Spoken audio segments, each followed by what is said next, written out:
नेपाल में नागरिकता कानून संशोधन बिल पेश होने व नेपाल और भारत के सीमा विवाद को लेकर नेपाली कांग्रेस के कार्यकर्ता ज्योति झा ने कहा, भविष्य में जिन भारतीय महिलाओं की शादी हुई है और उनका घर नेपाल में बसता है, उनके आने वाले समय में मनोबल घटेगा, क्योंकि आगे गरीब नेपाली से कोई भी भारतीय लोग शादी नहीं करना चाहेंगे। इस विषय पर हम लोग हमारे नेपाल सरकार, जिनको हम लोगों ने 3 जनादेश देकर भेजा है, उनका काम है उतना ही करना और वह अपने काम से कहीं कहीं भटक जाते हैं, जिस विषय पर हम लोग विरोध करते हैं और नेपाली जनादेश का जो पालन करने वाले सेवक हैं, इन लोगों को हम लोग भटके हुए से सही रास्ते पर लाते हैं, वह भी आंदोलन के माध्यम से, और हमेशा सचेत करते रहते हैं। यह पूर्वाग्रही भारत विरोधी से बढ़कर नेपाली जनता को शांति तरीके से देश को आगे विकास की ओर ले जाना है।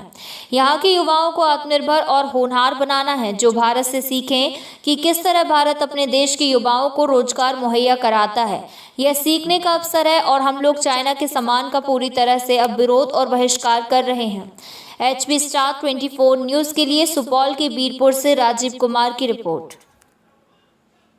नेपाल में नागरिकता कानून लाया गया है, नया नागरिकता कानून। इससे भारत और नेपाल का बरसों से जो संबंध आ रहा है, बेटी रोटी का संबंध है, मित्र राष्ट्र है, क्या असर पड़ने वाला भविष्य में? भविष्य में इसका बहुत ज़्यादा जो है हमारे भारतीय मूल की जो महिलाएं हैं या विदेशी मूल की जो महिलाएं जिनका शादी नेपाली मूल के पुरुष से होकर के नेपाल में बसोबास करती हैं, इन लोगों का मनोबल घटेगा और आगे किसी गरीब नेपाली का कोई अपना जो है शादी नहीं करेगा अपने लड़कियों से। इस विषय पर हम लोग हमारे यहाँ के जो हमारे यहाँ नेपाल का जो नेपाल सरकार है, जिसको हम लोगों ने 3 जनादेश दे के भेजा है, उनका काम है बस उतना ही करना, और वो अपने काम से कहीं कहीं भटक जाते हैं, जिस विषय पर हम लोग विरोध करते हैं।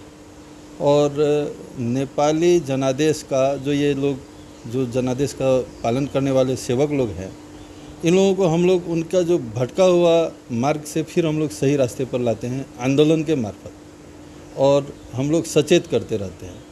ये पूर्वाग्रही सोच और भारत विरोधी से बढ़ के नेपाली जनता का 3 जनादेश दे करके जो भेजा गया है, जिसमें सबसे प्रमुख है शांतिपूर्वक तरीक़ा से देश को विकास की ओर ले जाना और यहाँ के युवाओं को आत्मनिर्भर और स्किल्ड बनाना, जो भारत से सीखे। भारत के गवर्नमेंट्स ने किस तरह से अपने देश के युवाओं को अपने ही देश में रोज़गार के लिए जो है अवसर मुहैया करा रहा है, ये सीखने का अवसर है इन लोगों के लिए। अभी तो नया शुरुआत है हमारे यहाँ राज्य व्यवस्थापन का।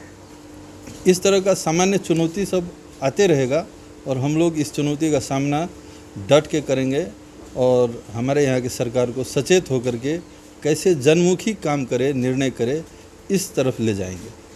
कहीं न कहीं नेपाल सरकार चीन के दबाव में भारत को से दूर करने की तो नहीं है?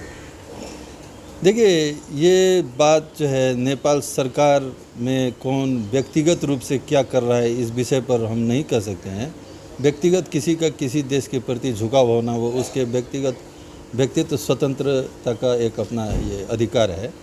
वैसे समग्र में आम नेपाली जो है भारत विरोधी किसी भी काम के लिए नेपाली भूभाग का दुरुपयोग नहीं होने देगा और हम लोग नहीं होने देंगे, कभी भी नहीं होने देंगे।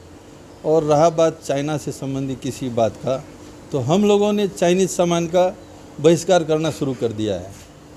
अब भारत के लोग कर रहे हैं नहीं कर रहे हैं, इस बात से हम लोगों को कोई सरोकार नहीं है।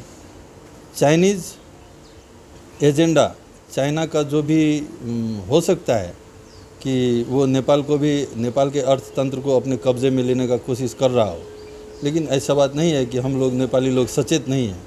हम लोग पाकिस्तानी या बांग्लादेशी या अदर कंट्री सब जैसे सब जगह लोग सचेत हो रहे हैं। सब जगह लोग अपने अपने हिसाब से अपना अर्थतंत्र को अपने कंट्रोल में लेने का कोशिश कर रहे हैं, लेकिन हम लोग उससे पहले सचेत होकर के चाइनीज़ सामान का लगभग बहिष्कार कर रहे हैं। और जितना भी मेगा बजट का चाइना का यहाँ काम हो रहा है नेपाल में, उस सब के ऊपर हम लोगों ने टाइट किया हुआ है और सबको हम लोग जितना जल्दी होता है अपना अपना काम ख़त्म करके आप लोग वापस जाइए, ये हम लोगों का अपना अभियान चल रहा है।